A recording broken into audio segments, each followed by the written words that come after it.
Vote নিয়ে কোথাও কোথাও অশান্তির আঁচ, সেই অশান্তি ভুলতে হাওড়ায় শান্তির সন্দেশ বার্তা। ইভিএম এর আদলে বানানো হয়েছে এই সন্দেশ।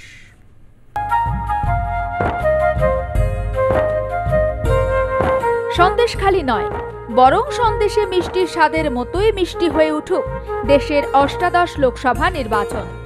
কথায় আছে বাঙালির 12 মাসে 13 পার্বণ। তাই ভোট পুজো উপলক্ষে পঞ্চম দফা ভোটের আগে মিষ্টিকে হাতিয়ার করল উলুবেড়িয়ার কুলগাছিয়ার আশীর্বাদ সুইটস নামে মিষ্টির দোকান। এখানে ইভিএম এর আদলে তৈরি হয়েছে ইভিএম সন্দেশ, আর যা নিয়ে উন্মাদনা তুঙ্গে ক্রেতাদের মধ্যে।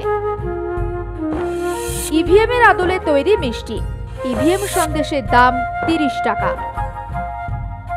ইভিএম সন্দেশ বানানোর পিছনে রয়েছে ভোট বার্তা। আর এই মিষ্টি প্রতিষ্ঠানের পক্ষ থেকে জানানো হয়েছে, নির্বাচন মানেই অশান্তি। রাজনৈতিক দলগুলির মধ্যে সৌজন্য এবং মিষ্টি সম্পর্ক রেখে গণতন্ত্রের লড়াইয়ে সামিল হওয়ার বার্তা দিতেই এই ধরনের মিষ্টি তৈরি করা হয়েছে।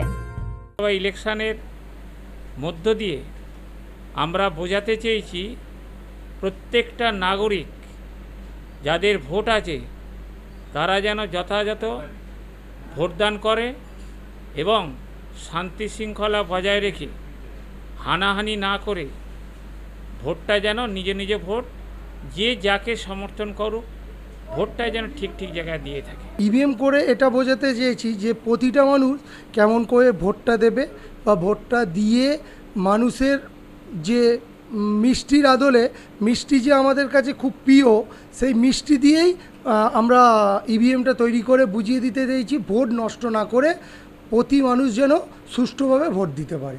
ইভিএম মিষ্টি বিক্রি হচ্ছে, এর মানে জনসাধারণকে দেখানোর জন্য যে কিভাবে ভোট দেওয়া যায় দেখে এবার যে পার্টি যত ভালো সেই অনুযায়ী ভোট দেওয়া হবে। ভালোভাবে যেন সুষ্ঠুভাবে হয়, মারপিট না হয়, দাঙ্গা না হয়। গণতন্ত্রের উৎসবে ইভিএমেই হয় ভোট, তবে আশীর্বাদ সুইটসের সন্দেশ ইভিএমে ভোট না হলেও স্বাদ অনবদ্য। বলাই বাহুল্য, রীতিমতো হিট হয়েছে আশীর্বাদ সুইটসের ইভিএম সন্দেশ। হাওড়া থেকে রণজিৎ রায়ের রিপোর্ট, আর প্লাস নিউজ।